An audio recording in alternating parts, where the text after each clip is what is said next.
지난주 우리는 다윗의 위대한 고백과 함께 골리앗을 이긴 사건을 함께 보았습니다. 여러분, 우리가 마주한 세상은 마치 이스라엘이 마주한 골리앗과 같이 두렵고 막막하기만 하죠. 그리고 그런 현실 앞에서 우리는 내게 골리앗을 이길 만한 칼과 창이 없어, 또 골리앗과 같은 배경과 용사가 없어서 나는 세상에 나서지 못했다고 우리는 한탄만 합니다. 여러분, 그런데 우리가 진짜로 이 땅을 살아갈 때 정말 칼과 창이 없어서 우리가 이기지 못하고 살아가는 것이 맞나요? 그렇지 않죠. 우리가 지난주 다윗이 골리앗과 싸우면서 증명한 것이 무엇입니까? 바로 전쟁은 칼과 창에 있지 않고 여호와의 손에 있다는 것을 증명했다는 것입니다. 그렇다면 누가 오늘 하나님은 만군의 여호와의 이름을 외치며 골리앗과 같은 세상의 담대에 나올 수 있겠습니까? 누가 그 고백을 하면서 세상에 나올 수 있을까요? 누가 여호와의 이름으로 삶을 힘써 살아내며 하나님이 살아계심을 증명했습니까? 그 증인의 삶을 저와 이은교회 모든 성도님들이 살아내기를 축원드리겠습니다. 다윗은 골리앗을 이긴 후에 사울을 보고 그 이후 요나단을 만나게 됩니다. 요나단은 우리가 이전 사무엘상 14장에 대한 내용을 설명할 때 우리가 함께 자세히 다룬 적이 있습니다. 그때 우리가 함께 보았던 요나단의 믿음은요, 다윗과 비교될 정도로 굉장히 정직했고 겸손했으며 충성되었습니다. 그렇게 요나단 역시 왕이 되어 한 시대의 지도자로서는 사실 부족함이 없었죠. 용기가 있었습니다. 담대했죠. 그리고 하나님을 향한 그 믿음도 굉장히 대단했습니다. 그러나 요나단은 사울의 아들로 태어나 평생 사울 옆에만 있다가 전쟁터에서 사울과 같이 죽어야 하는, 흔히 세상적으로 말하면 비운의 운명을 맞이한 인물이기도 합니다. 그러나 우리는 이 요나단을 통해 진정한 믿음의 삶이 무엇인지를 사실 배울 수 있어야 됩니다. 왜 그러냐면 지극히 인간적인 관점으로만 본다면 요나단의 삶은 비참한 삶을 살다간 인물입니다. 우리의 시야에는 늘 다윗만 원하죠. 그러나 요나단의 희생으로 인해 다윗이 왕으로 세워졌으며 더 나아가 그 다윗의 후손을 통해 그리스도가 오실 그리스도를 준비한 삶이 바로 누구냐? 요나단이었다는 것입니다. 그렇다면 영적인 관점으로만 본다면 누구보다도 크고 위대한 삶을 살았던 인물은 바로 요나단입니다. 본문을 보겠습니다. 오늘 배경을 보면 골리앗은 이스라엘 전역을 벌벌 떨게 할 정도로 막강한 자였죠. 그리고 그 골리앗은 자신을 두려워하는 이스라엘을 보면서 이스라엘과 이스라엘 하나님을 모독합니다. 그러나 그 골리앗 앞에 누가 나옵니까? 어린 소년 다윗이 나와 만군의 여호와의 이름을 외칩니다. 만군의 여호와. 창세기부터 사사기까지 단 한 번도 외쳐지지 않은 그 위대한 고백입니다. 처음 언제 등장하죠? 사무엘상 1장 엘가다의 가문. 사무엘의 아버지 그 엘가나의 가문에서 처음 만군의 여호와의 고백이 터져 나왔습니다. 그리고 누가 또 만군의 여호와의 이름을 고백했습니까? 사무엘 어머니 한나가 만군의 여호와의 이름을 외치며 주님 옆에 엎드려 기도를 했습니다. 그리고 사무엘이 태어났죠. 그 사무엘은 사사기 시대 그 암흑했던 그 영적 어두운 시대를 막을 내리고 새로운 시대를 열었습니다. 그러나 다시 사울이 왕이 된 후 이스라엘은 다시 영적인 어두운 시대로 들어갑니다. 그러나 이 다윗은 만군의 여호와의 이름을 외치면 골리앗 앞에 섭니다. 이 만군의 여호와를 외친 다윗의 등장으로 우리는 무엇을 기대하게 됩니까? 바로 다시 한번 하나님께서 이 다윗이라는 인물을 통해서 역사를 바꾸시겠구나. 우리는 그 기대감이 있습니다. 그리고 이런 다윗의 위대한 등장은 사실 사울과 요나단의 입장에서 보면 절대 반가운 등장이 아니죠. 왜 그렇습니까? 제가 사무엘상 15장 27절부터 30절을 함께 제가 먼저 읽어보겠습니다. 사무엘이 가려고 돌아설 때 사울이 그 겉옷 자락을 붙잡음에 찢어진지라. 사울이 그에게 이르되 여호와께서 오늘 이스라엘 나라를 왕에게서 떼어 왕보다 나은 왕의 이웃에게 주었나이다. 한마디로 이제 사울의 나라는 끝났다는 것이죠. 이스라엘 지존자는 거짓이나 변개함이 없으시니 그는 사람이 아니심으로 결코 변개하지 않으심이다 하니 사울이 범죄하였을지라도 이제 청하옵나니 내 백성의 장로들 앞에서 이스라엘 앞에서 나를 높이사 나와 함께 돌아가서 내가 당신의 하나님께 경배하게 하소서 하더라. 이게 어떤 배경이냐면 사울은 아말렉과의 전쟁에서 승리를 합니다. 이때 하나님은요, 뭐라고 명령하죠? 아말렉의 모든 것을 진멸하라고 합니다. 살아있는 모든 것을 진멸하라고 하나님은 사울에게 명령을 해요. 그러나 사울은 하나님의 명령을 어기고 자기가 보기에 좋은 재물을 남깁니다. 이때 어떤 말이 나오죠? 순종은 제사보다 낫다 라는 유명한 말이 나옵니다. 그런 사울을 보고 하나님은 사울을 버리기로 결심하십니다. 그리고 사무엘의 입을 통해 하나님은 사울의 나라가 길지 않을 거라고 경고하시죠. 이때 사울은 그건 나중 일이고 지금 자신의 입장이 난처하니 백성들 앞에서 자신을 체면을 생각해 자신을 높여달라고 말하는 장면이 바로 방금 제가 읽은 본문의 성경 말씀의 내용입니다. 여러분, 하나님이 분명 사울의 죄에 대해서 경고를 했죠. 그러면 정상적인 반응이라면 어때야 됩니까? 옷을 찢고 회개를 해야 됩니다. 하나님, 당신의 뜻을 돌이켜주세요. 내가 잘못했습니다. 라고 사울은 회개를 해야 됩니다. 이스라엘이 어떤 나라죠? 제사장 나라입니다. 이스라엘의 참된 왕은 하나님이에요. 그 하나님이 버리시기로 작정했다면 이스라엘 왕으로 세워진 사울은요, 회개해야 됩니다. 그러나 사울은 자신의 체면만을 생각했다는 거예요. 그렇다면 사울은 왜 이런 반응이 나왔을까요? 어쩌면 사울은 하나님 말씀을 가볍게 여긴 걸 수도 있을 거라 생각이 듭니다. 그렇기 때문에 당장 그 말이 나에게 위협이 안 되니 지금 사울이 생각한 건 뭐냐면 체면이에요. 그런데 갑자기 그 상황 속에서 다윗이 등장한 것입니다. 그렇다면 사울은 다윗의 등장에 비로소 사무엘의 경고가 생각났을 거예요. 그렇다면 그 사무엘의 경고를 요나단은 몰랐을까요? 아무리 분명히 알았을 거예요. 왜냐? 요나단은 사울이 왕 된 이후부터 모든 전쟁에는 같이 다녔거든요. 그렇다면 사울이 죽으면 요나단이 왕이 될 차례입니다. 그렇다면 요나단 입장에서 보면 다윗은 자신의 왕위를 빼앗아갈 수 있는 정적입니다. 그렇죠. 지금 다윗은 누구도 인정할 수밖에 없는 난세 영웅이 되었습니다. 이후 어떤 일이 벌어지냐면 다음 본문에 사울과 다윗에 대해서 백성들은 이렇게 외치죠. 사울은 천천히요, 다윗은 만만이다. 그리고 그 백성들의 소리에 사울은 본격적으로 다윗을 질투하기 시작합니다. 그런데 여기서 우리는 요나단의 이해하지 못할 반응을 목격하게 됩니다. 오늘 본문 18장 1절을 제가 한번 읽어보겠습니다. 다윗이 사울에게 말하기를 마침에 요나단의 마음이 다윗의 마음과 하나가 되어 요나단이 그를 자기 생명과 같이 사랑하니라. 여러분, 요나단이 다윗을 보자마자 자기 생명과 같이 사랑하게 되었다고 성경은 기록을 합니다. 근데 이 성경의 표현이 여러분들이 이해가 가십니까? 왜냐하면 다윗의 나라가 서면 사울의 나라는 없어져야 됩니다. 그렇다면 요나단 입장에서 보면 다윗은 정적이에요. 그러나 성경은 요나단이 다윗을 자기 생명과 같이 아끼며 사랑했다고 이야기를 합니다. 여기서 1절에 보면요, 마음이, 사울이 말하기에 요나단의 마음이 다윗의 마음과 그리고 자기 생명과 같이 사랑하니라.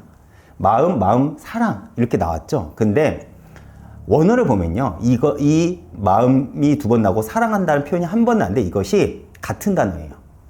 원어로는 네펫이라고 하는데 이 단어의 정확한 의미는 생명, 존재, 영원이라는 의미를 가지고 있습니다. 그래서 영어 성경을 보면요, 스피릿이라고 이제는 번역을 했어요. 왜냐? 이 영혼 안에 생명, 그리고 존재, 그 의미 모두가 내포되어 있기 때문에 그렇습니다. 다시 말해, 원어 성경을 보면 이 네펫이라는 단어가 3번 반복되었다는 것입니다. 근데 여기서 우리가 성경을 보면서 알아야 될 것이 무엇이냐면, 성경에서 어떤 단어를 반복한다는 것은 강조를 의미합니다. 근데 3번 반복되었다는 것은 그 강조가 최상급이라는 거예요. 그렇다면 요나단은 다윗을 보자마자 영혼이 하나로 강하게 묶였다는 것을 성경은 말하고자 한 것입니다. 하나가 되다. 원어로 카사르라고 하는데 그 단어의 정확한 의미는 매이다, 묶이다, 합세하다라는 의미를 가지죠. 이 단어가 어디에 쓰였냐면 제가 말씀 한 구절을 보겠습니다. 신명기 6장 8절입니다. 제가 읽어보겠습니다. 너는 그것을 내 손목에 매어 기호를 삼음으로 내 미간에 붙여 표로 삼고. 신명기 6장 4절부터는 이스라엘아 들으라 쉐마라고 하면서 하나님이 이스라엘 백성들에게 율법을 이야기하는 장면이 나옵니다. 그때 하나님께서 이스라엘에게 명령한 것 중 하나가 무엇이죠? 손목에 말씀을 묶고, 여기서 말씀을 붙여 하나가 되었다는 것, 이게 묶였다라는 의미를 가져요. 다시 말해 다윗과 요나단이 하나가 되었다는 것은 하나님 말씀을 손목에 묶었다는 의미랑 같은 의미로 쓰였다는 것입니다. 그리고 그 말씀이 묶였다는 것, 다윗과 요나단이 하나로 묶였다는 것은 더 나아가 무엇을 예표하기 시작하냐면 그리스도를 예표하기 시작해요. 왜 그런지는 제가 나중에 이따가 결론 부분에 제가 설명을 하겠습니다. 그렇다면 어떻게 요나단은 다윗과 하나로 묶일 수 있었을까요? 소년 다윗이 골리앗을 이기고 왔어요. 그리고 이제 다윗에게 왕권이 넘어갈 거예요. 누구보다 이 사실을 요나단은 잘 알고 있습니다. 자신은 왕자예요. 그 사실을 너무나도 잘 알고 있는 요나단은 다윗의 등장으로 마음이 복잡하지 않을까요? 그런데 요나단은 다윗을 본 순간 마음에 묶인 것입니다. 제가 좀 더 쉽게 이해하기 위해서 제가 이런 예를 들어보겠습니다. 우리가 세상에 살면서 나 혼자 믿음을 지키며 살아가는 것에 우리가 고민이 많고 갈등이 많을 때가 있습니다. 그렇게 내가 하루하루 버티며 믿음을 지키고 살아가고 있는데 저기서 믿음으로 살아가는 사람은 우리가 만나게 됩니다. 그렇다면 우리는 그 사람에게 마음이 가죠. 이렇듯 믿음의 사람 요나단이 믿음의 사람 다윗을 보자마자 그 마음이 같다는 것을 이렇게 성경은 표현한 것입니다. 여러분, 요나단이 사울의 왕자로서 자식으로서 그 믿음을 지키기가 얼마나 어려웠을까요? 사울은 오래전에 왕이 되자마자 변질되었습니다. 그의 신앙은 변질되었어요. 그러나 요나단은 믿음이 있었죠. 그는 충분한 왕이 될 만한 자격이 있었습니다. 그의 믿음은 다윗에 비견될 정도로 큰 믿음이었다는 거예요. 결코 다윗보다 작지 않았습니다. 사무엘상 14장 6절을 제가 한번 읽어보겠습니다. 요나단이 자기의 무기를 든 소년에게 이르되 우리가 이 할례 받지 않는 자들로 건너가자. 여호와께서 우리를 위하여 일하실까 하노라. 여호와의 구원은 사람의 많고 적음에 달리지 아니하였느니라. 이 상황이 어떤 상황이죠? 블레셋과 전쟁이 일어났습니다. 골리앗 이전에도 이스라엘은 블레셋과 끊임없는 전쟁으로 고통스러워했어요. 당시 블레셋은 많은 군사가 있었을 뿐만 아니라 당시 블레셋 모든 군인들은 철로 된 무기로 무장했습니다. 그에 반해 이스라엘은 사울과 요나단을 제외하곤 철로 된 무기를 가지고 있지 않으며 더욱이 그 군사 수 역시 블레셋에 비해 현저히 적었습니다. 다시 말해 이스라엘은 블레셋의 적수가 되지 않았다는 거예요.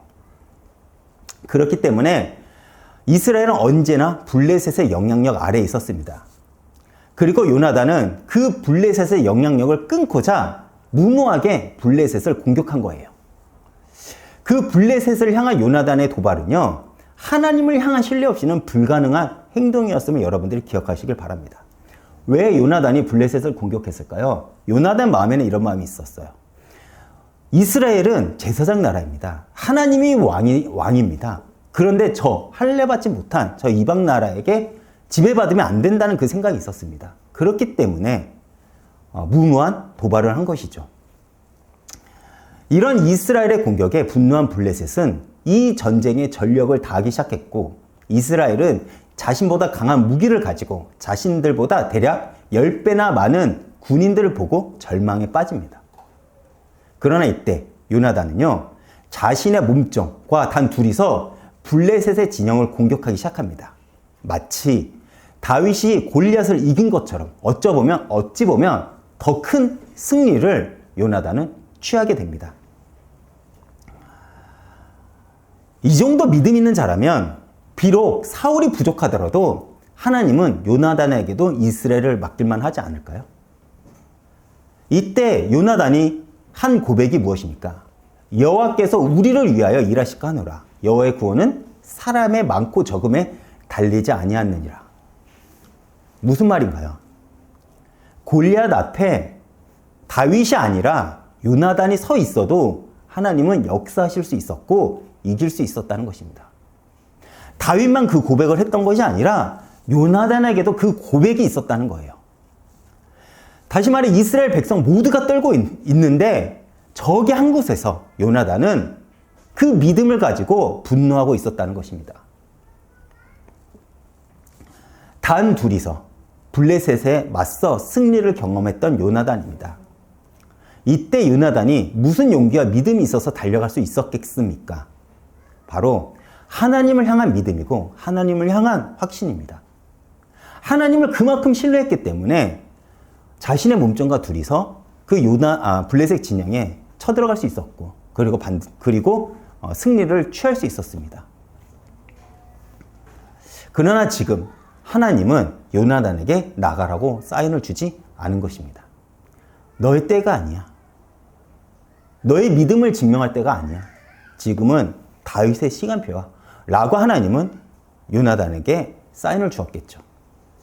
그리고 이스라엘을 모독하고 하나님을 조롱하는 저 골리앗에게 요나단은 홀로 분노하고 있었을 것입니다.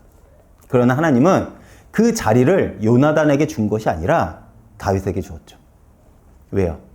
하나님은 다윗을 통해 하나님 나라를 다시 시작하기로 작정했기 때문에 그렇습니다. 우리가 이전에도 알아보았듯이 하나님께서 어떤 새로운 시작을 할 때는요, 과거의 모든 것을 잘라내십니다. 대표적으로 아브라함이 그랬죠. 본토 친척 아비를 떠나라. 왜요? 과거를 완벽하게 잘라내야 새로운 것이 시작되기 때문에 그렇습니다. 과거의 어떤 것이 하나님의 새로움에 들어오면 안 되기 때문에 그래요. 교회 시작도 그렇죠. 아나니아 삽비라가 왜 죽었습니까?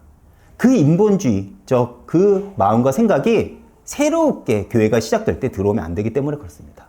마찬가지입니다. 하나님은 이제 다윗을 통해서 새롭게 시작하기로 작정했습니다. 그렇다면 아무리 그 믿음이 대단하더라도 사울의 후손으로는 안 된다는 거예요. 냉정하지만 하나님은 사울의 가문을 잘라내기로 작정합니다.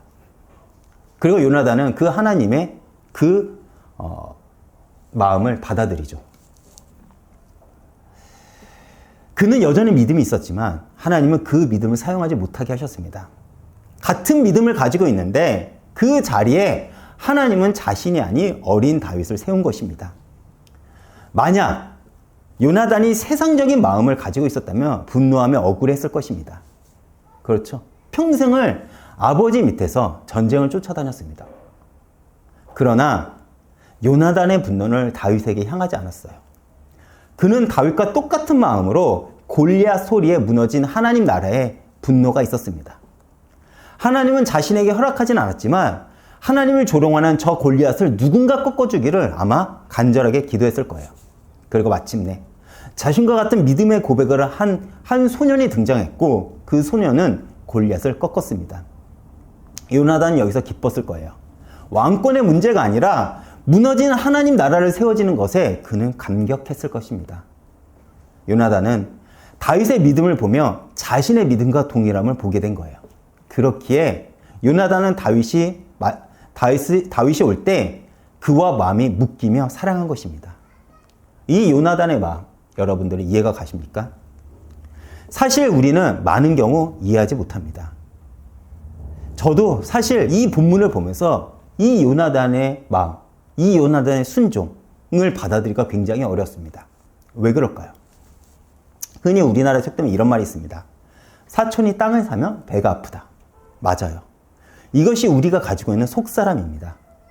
저도 사실 남을 인정하기가 굉장히 어려워요. 그러나 제가 복음이 깊어지고 성경을 제가 배워가면서 배우게 되는 것이 무엇인지 아십니까? 상대를 인정하는 거예요. 아, 저 사람은 저런 모습을 하나님께서 쓰셨구나. 저 사람은 저 모양을 하나님이 쓰셨구나. 그 인정하는 것이 사실 이전에는 굉장히 어려웠다는 것입니다. 또한 제게 주어진 환경을 인정하는 거예요. 왜요? 이 자리에 하나님이 나를 부르셨고 하나님을 나를 세우셨기 때문에 그렇습니다. 요나단은 그 하나님의 결심을 받아들였고 그렇기에 비록 자신의 정적이 되었지만 다윗을 인정하며 그와 묶인 것입니다. 그리고 다윗과 언약을 맺고 자신의 겉옷과 자신의 군복과 칼과 활과 띠를 다윗에게 줍니다. 사무엘상 18장 3절에서 4절 제가 읽어보겠습니다. 요나단은 다윗을 자기 생명과 같이 사랑하여 더불어 언약을 맺었으며 요나단이 자기가 입었던 겉옷을 벗어 다윗에게 주었고 자기의 군복과 칼과 활과 띠도 그리하였더라. 위에서도 얘기했듯이 당시 왜 블레셋이 강국이었냐면 철기로 무기를 만들 수 있었기 때문에 그렇습니다. 그러나 아직 이스라엘은 철기로 무기를 만들 기술이 없었고 그래서 이스라엘에서는 칼과 창, 그러니까 철기로 만든 그 무기를 가지고 있는 자는 사울과 요나단밖에 없었어요. 근데 그 무기를 다윗에게 넘겼다는 것은 대단한 일입니다. 요나단이 다윗에게 무기를 넘겼다는 것은 자기 생명을 넘겼다는 것을 의미하고 그리고 겉옷을 넘겼잖아요. 겉옷은 당시 신분을 상징했어요. 그렇기에 더 나아가 요나단이 겉옷을 다윗에게 주었다는 것은 자신의 왕권을 넘긴다는 그 상징적인 의미이기도 합니다. 다시 말해 요나단은 철저히 하나님께 굴복했다는 거예요. 이는 요나단은 단순히 다윗을 아낀다는 것을 넘어 하나님의 뜻이 어디에 있는지를 그는 정확히 알고 있었다는 것입니다. 근데 저는 이게 이해가 가지 않아요. 사실요. 왜냐? 다윗과 요나단, 우리는 두 인물의 우정이 있기 때문에 친구 사이라고 우리는 흔히 오해를 합니다. 근데 제가 지난주에 뭐라고 했죠? 사울과 다윗이 몇 살 차이라고 했습니까? 50살 차이입니다. 사울이 40대에 왕이 됐을 때 그리고 전쟁을 치렀을 때 그때 누가 함께 동행을 한지 아십니까? 요나단이에요. 그렇다면 대략 요나단과 다윗의 나이 차이가 몇 살 차이냐면 많게는 30, 적게는 25살 정도의 차이가 납니다.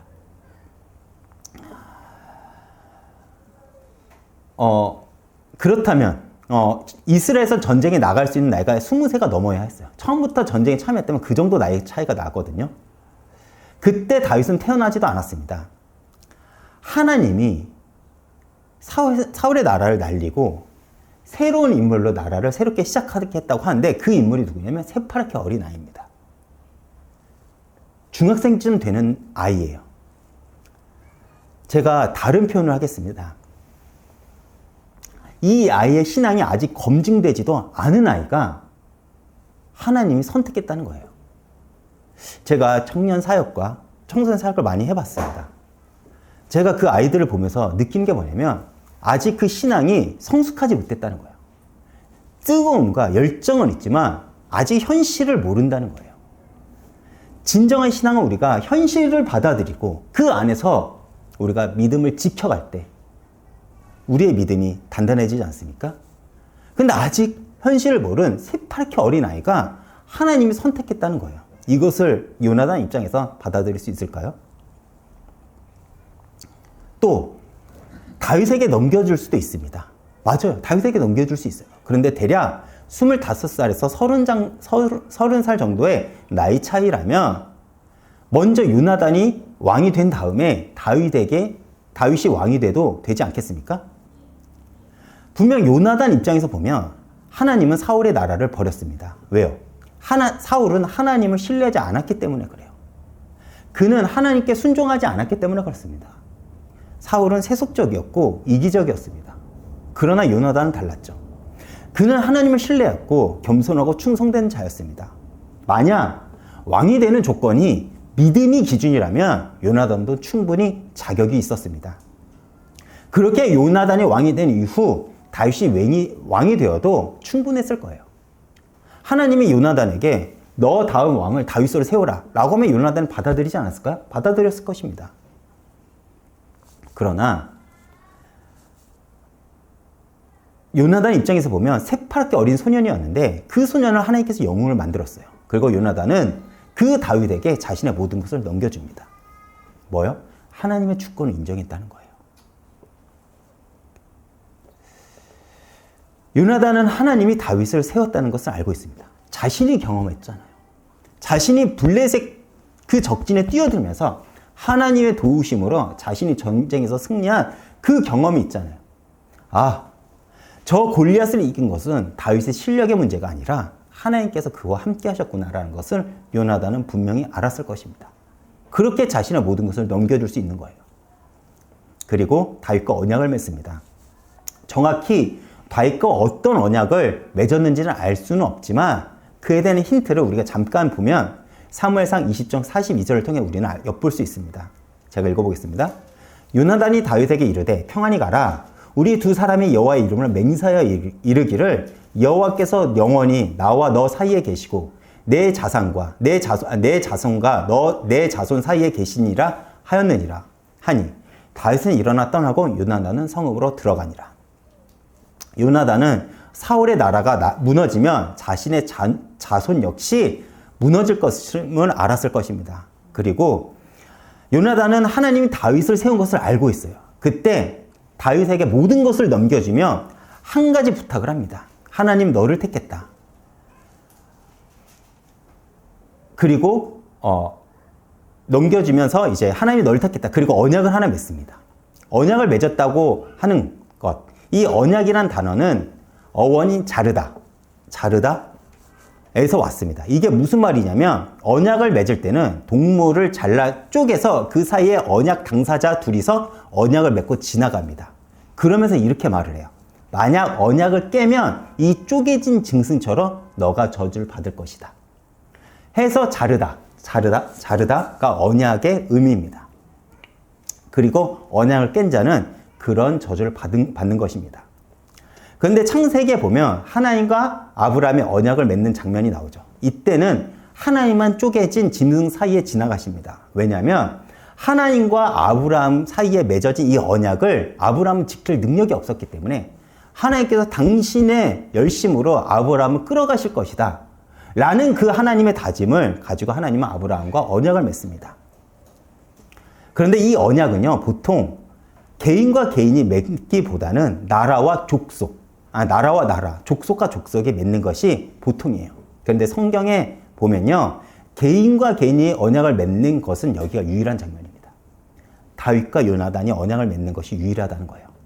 내가 너에게 은혜를 줬다면, 내가 너를 생명처럼 사랑했다면 사울의 나라에서 하나님을 사랑하는 사람이 있다는 것을 너는 기억하고 내 자손에게 은혜를 베풀어 주기를 원했다는 거예요. 나의 헌신과 나의 사랑과 나의 은혜를 너가 기억해 주길 바란다. 그러면서 자신의 자녀를 부탁하는 거죠. 그리고 그 약속으로 말미암아 다윗은 언젠가는 자신의 정적이 될 수도 있는 요나단의 아들 무비보셋을 살려주고 더 나아가 자신과 함께 식탁에서 같이 있게 합니다. 우리 입장에서 보면 요나단은 참 대단한 사람이에요. 그는 세상적인 싸움을 한 것이 아니라 하나님 앞에서 마땅히 세울 것을 세우는 자였고 은혜를 베풀지 않았습니다. 이 요나단의 신앙은요, 다윗은 못지 않다고 생각이 듭니다. 그렇죠. 그러나 하나님은 요나단을 이스라엘 왕으로 세우지 않았습니다. 제가 오늘 말씀을 준비하면서 이런 질문을 했어요. 너가 요나단이라면 이렇게까지 순종할 수 있겠니? 하나님께서 저에게 이런 질문을 하는 것 같았습니다. 그렇다면 여러분은 어떻습니까? 여러분들의 인생이 요나단과 같은 인생이라면 너무 억울하지 않을까요? 우리가 말씀 한 절을 보겠습니다. 요한복음 3장 30절입니다. 세례 요한의 말이죠. 그는 흥해갖고 나는 쇠하여야 하리라. 우리가 잘 알고 있듯이 예수님을 마주한 세례 요한의 고백입니다. 물로 세례를 주는 사역을 처음 세례 요한이 시작했습니다. 그렇게 세례 요한은 사람들에게 알려지고 많은 사람들이 혹시 세례 요한이 메시아가 아닐까라는 생각도 하게 합니다. 많은 사람들이 회개를 선포하고 세례를 줌으로써 하나님께 나아가게 하기 위해서 세례 요한에게 많은 이들이 몰렸고 많은 유대 지도자들은 그런 요한의 사역에 불편했습니다. 이렇듯 요한의 사역은요, 당시 유대 사회에서 엄청난 영향력을 가지고 있었어요. 그러다 보니 요한의 제자들은 세례 요한이 베푸는 세례가 구약의 정결 예식보다 우월하다고 생각하기 시작합니다.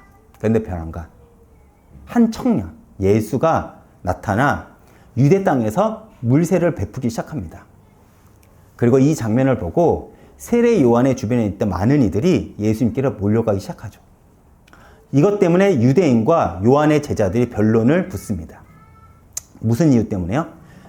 너희 스승 세례 요한의 세례가 진짜 맞는 거냐? 만약 그 세례가 맞다면 왜 많은 이들이 예수께로 가냐? 그것에 관련된 변론이 붙은 거예요. 요한의 제자들은 분노했겠죠. 그리고 요한에게 와서 그 분노한 마음을 표현합니다. 이때 요한이 뭐라고 답합니까? 그는 흥해야겠고 나는 쇠하여라 하리라. 다윗이 흥하기 위해서는 요나단을 망해야 됩니다. 왜요? 하나님은요, 다윗을 통해 당신의 나라를 세우기를 작정했기 때문에 그렇습니다. 다른 말로 하겠습니다. 하나님 나라를 위해서 기꺼이 요나단의 길을 갈 수 있는 사람이 여기 있을까요? 우리가 예수를 믿는 이유가 무엇입니까? 왕이 되고 싶어서입니다. 모든 이들이 다윗을 추구해요. 모든 이들이 위대한 요셉과 그 승리를 쟁취했던 그러한 인물들만을 우리는 바라봅니다. 우리가 예수를 믿고 기대하며 받길 원하는 응답, 이 땅에서 자기가 주권자가 되고 하나님의 영광을 돌리겠다는 거예요. 그래서 우리의 모든 기도는 나는 머리가 되고 싶고 나는 주인공이 되고 싶다는 것입니다. 하나님이 꼬리를 주면 그 자리를 지키고 싶지 않아 하죠. 하나님 나라를 위해서 자기를 지키지 않습니다. 왜요? 나는 그것을 원하지 않았으니까. 그러나 요나단의 태도는 어떻습니까? 하나님은 요나단에게 세례 요한처럼 다윗의 길을 준비하는 자리를 맡기셨습니다. 이것이 비참하지만 요나단의 자리였습니다. 그리고 요나단은 그 운명을 기꺼이 받아들입니다. 여러분, 믿음의 싸움은 다른 것이 아닙니다. 하나님이 나에게 맡기신 그 자리를 지키는 것, 그것이 우리가 할 믿음의 싸움이라는 거예요. 그런데 우리는 자꾸 대단한 것을 하려고 합니다. 아니요. 그 대단한 역사도, 대단한 응답도 어디서부터 시작되냐? 바로 내가 있는 그 자리입니다. 많은 이들이 오늘날도 전도를, 오늘날도 많은 대단한 하나님의 역사를 외칩니다. 그러나 대단한 응답도 어디서 시작되냐? 바로 내가 있는 그 자리라는 거예요. 우리는 응답을 받고 싶어서 훈련도 받고 사명도 있다고 합니다. 그런데 그런 것으로 전도가 되는 게 아니에요. 우리의 복음은 어떻게 증거가 되냐면 바로 내 삶의 자리에서 하나님이 나에게 주신 그 자리를 지키며 하나님의 사람으로 살아내는 것. 비록 그 자리가 우리 안목에는 작고 비천해 보여도 그 자리가 하나님이 주신 자리라면 요나단처럼 그 길을 가는 것이 바로 믿음의 길이며 복음이 증거되는 길임을 기억하시길 바랍니다. 그 요나단의 순종을 통해서 하나님 나라를 예표하는 다윗의 왕국이 세워졌다니까요. 그러나 누가 요나단과 같은 그 길을 갈 수 있나요? 사실 우리의 힘으로는 못 갑니다. 왜요? 억울하잖아요. 죄성을 가진 인간은 절대로 받아들일 수 없는 길입니다. 그렇다면 우리는 어떻게 요나단은 그 억울한 길을 감사함으로 걸을 수 있었고 우리 역시 어떻게 그 믿음의 길을 갈 수 있을까요? 요한복음 5장 3절 제가 한번 보겠습니다. 심령이 가난한 자는 복이 있나니 천국이 그들의 것이며. 예수님이 말씀하신 팔복 중 첫 번째 복의 내용입니다. 제가 원어 그대로 풀어서 다시 설명해서 읽어보겠습니다. 심령이 가난한 자는 복이 있나니 왜냐하면 그들이 천국을 보았기 때문이다. 무슨 말인지 아십니까? 다시 말하면 천국을 맛봤더니 내 마음이 가난해졌다는 거예요. 좋은 것을 보면 다른 것이 눈에 안 들어오잖아요. 진짜를 맛보면 가짜는 버릴 수 있습니다. 이 땅의 사람들은 자기 스스로 버리지 못해요. 요나단이 이렇게 할 수 있는 것은 자기의 성품으로는 안 된다니까요. 요나단이 이렇게 할 수 있었던 비밀은 하나님의 나라를 그는 보았기 때문에 그렇습니다. 이 땅에서 왕으로 사는 것보다 하나님 백성으로 하나님께 인정받고 하나님 나라에 들어가는 것이 더 큰 축복의 은혜다라는 것을 그는 이미 맛보았기 때문에 가능했다는 것입니다. 그래서 기꺼이 자신의 왕권을 버릴 수 있었던 거예요. 다시 말해 요나단은 이 땅의 왕권보다 더 좋은 천국을 맛보았기 때문에 지금의 현실을 기꺼이 포기할 수 있었던 것입니다. 결론입니다. 제가 왜 아까 다윗과 요나단의 묶임이 예수 그리스도를 예표했는지 그 말을 왜 했는지 설명해 드리겠습니다. 다윗은 분명히 우리가 잘 알고 있듯이 그리스도를 예표하죠. 그러나 다윗이 예표한 그리스도는 이 땅에 왕 중의 왕으로 오신 그리스도를 예표합니다. 그렇죠. 그러나 요나단이 예표한 그리스도는 어린 양 예수입니다. 어떻게 왕 대신 그리스도께 우리가 나아갈 수 있습니까? 어린 양 예수를 통해 나아갈 수 있습니다. 그분의 희생이 있기에 우리는 죄사함을 받았고 그분의 순종이 있기 때문에 우리는 기꺼이 하나님께 나아갈 수 있는 것입니다. 요나단의 희생은 어린 양 그리스도를 예표합니다. 많은 이들이 다시 교회가 회복되고 부흥이 오길 기대하죠. 그러나 모두 다 자신이 주역이 되고자 합니다. 그러나 하나님의 교회는 그렇게 세워지지 않아요. 하나님의 교회는요, 요나단이 있을 때 세워집니다. 그렇다면 누가 기꺼이 요나단의 길을 갈 수 있을까요? 우리는 언젠가 하나님 앞에 설 것입니다. 그때 하나님께 받을 칭찬이 우리의 진정한 응답이죠. 그 기대가 있기 때문에 우리는 오늘 감내하고 살아가는 거예요. 그러나 많은 경우 우리는 계속해서 이 땅 가운데 야망을 가지길 원합니다. 사울의 길이죠. 그러나 사울의 나라는 날아갔습니다. 우리의 야망은 이 땅이 아닌 하늘에 있습니다. 그래서 우리는 이 땅에서 인정받기보다 천국에서 인정받기를 바라는 것이죠. 비록 우리는 이 땅에서는 무명한 자이나 천국에서는 유명한 자임을 여러분들 기억하시길 바랍니다. 그렇게 저 역시 지금 하나님께서 제게 허락하신 이 작은 교회를 감사함으로 섬길 수 있는 것입니다. 여러분, 제가 목사가 되었고 이렇게 여러분을 섬길 수 있다는 이 사실이 지금 얼마나 감사한지 모를 것입니다. 부끄럽지만 저는 이전에 많이 능력이 있고 유명한 사역자들을 굉장히 부러워했고 저 역시도 질투했습니다. 그런데 지금 제가 감사한 게 뭔지 아십니까? 제가 부족한 것만큼 예수의 능력이 드러나고 제가 무능한 것만큼 하나님의 역사가 더 선명하게 보이는 지금의 상황이 저는 사실 너무나도 감사합니다. 저는 진짜 이게 너무나도 감사한 거예요. 그래서 제 후배 목사들이 저를 보면서 이런 생각을 했으면 좋겠어요.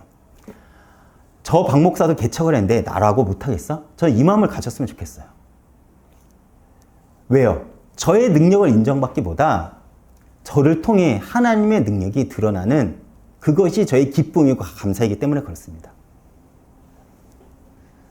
다시 돌아가 세상의 눈으로 보면 땅의 나라는 다윗이 가졌지만 천국에 가면 과연 다윗이 요나단보다 더 인정받을지는 가봐야 합니다. 그렇죠. 요나단의 위치는 결코 작지 않습니다. 하나님은 충성된 자를 기억하시며 그를 높이십니다. 요나단은 분명히 하나님께 인정받는 자였습니다. 그래서 그는 자기 자리를 지킨 것입니다. 우리는 세상에서 높아지는 싸움을 하지 않았으면 좋겠습니다. 여러분 역시 요나단처럼 하나님 나라를 위해 자신에게 맡겨진 그 자리를 지키시길 바랍니다. 세상을 따라가지 않을 수 있는 사람은 우리밖에 없어요. 왜요? 천국을 맛봤으니까. 천국을 보았으니까. 기쁨을 하니까, 그 은혜를 하니까 우리는 세상의 즐거움, 세상의 기쁨을 쫓아가지 않을 그 담대함이 있는 것입니다. 우리는 이 땅에서 인정받는 자가 아니라 하나님 앞에 인정받는 자입니다. 하나님 앞에 살아가는 자니까. 그래서 이 시대에 하나님은 요나단 같은 사람을 찾고 있는 것입니다. 그러나 안타깝게도 모두가 다윗이 되고 싶어요. 그러나 하나님 나라는 결코 다윗이 요나단보다 높지 않음을 기억하시길 바랍니다. 그 요나단의 아름다운 믿음을 여러분들이 기억하시길 바랍니다. 그는 하나님 나라를 세우는 것에 기꺼이 넘겨줄 줄 알았고 자기의 자리를 지킬 줄 아는 멋진 신앙을 가진 자였습니다. 그리고 그의 삶은 다윗을 준비했고 더 나아가 그리스도를 예표했습니다. 우리 역시 더 영광스러운 하나님 나라를 바라보며 하나님이 나에게 주신 자리를 지켜가고 요나단 같이 세상에서 높아지는 싸움이 아니라 그 자리에서 하나님께서 나에게 맡기신 것을 하는 그 아름다운 신앙을 신앙의 싸움을 살아가시길 바랍니다. 그렇다면 다시 하나님은 우리를 통해서 다음 세대를 준비시킬 것이고 그 세대는 하나님의 부흥을 목도하게 될 것입니다. 제가 이번 주 찬양은요, 우리가 너무나도 잘 알고 있는 하나님의 은혜를 준비했습니다. 요나단이 기꺼이 자신의 모든 것을 다윗에게 줄 수 있었던 이유는 결국 그는 하나님의 은혜를 알았기 때문에 그렇습니다. 그렇게 하나님께 순종할 수 있었고 더 나아가 하나님의 은혜를 아는 다윗을 사랑할 수 있었던 것입니다. 그렇다면 우리도 마찬가지겠죠. 우리가 어떻게 이 공동체 안에서 서로 사랑하며 수용할 수 있을까요? 한 가지만 알면 됩니다. 하나님의 은혜. 그 하나님의 은혜를 경험한 자만이 하나가 될 수 있고 서로가 서로에게 묶일 수가 있는 것입니다. 나를 내어줄 수 있고 상대의 부족함을 채워줄 수 있으면 그렇게 교회는 세워져 갈 것입니다. 그리고 그렇게 세워진 교회는 이 땅 가운데 하나님 나라를 맛보게 할 것입니다.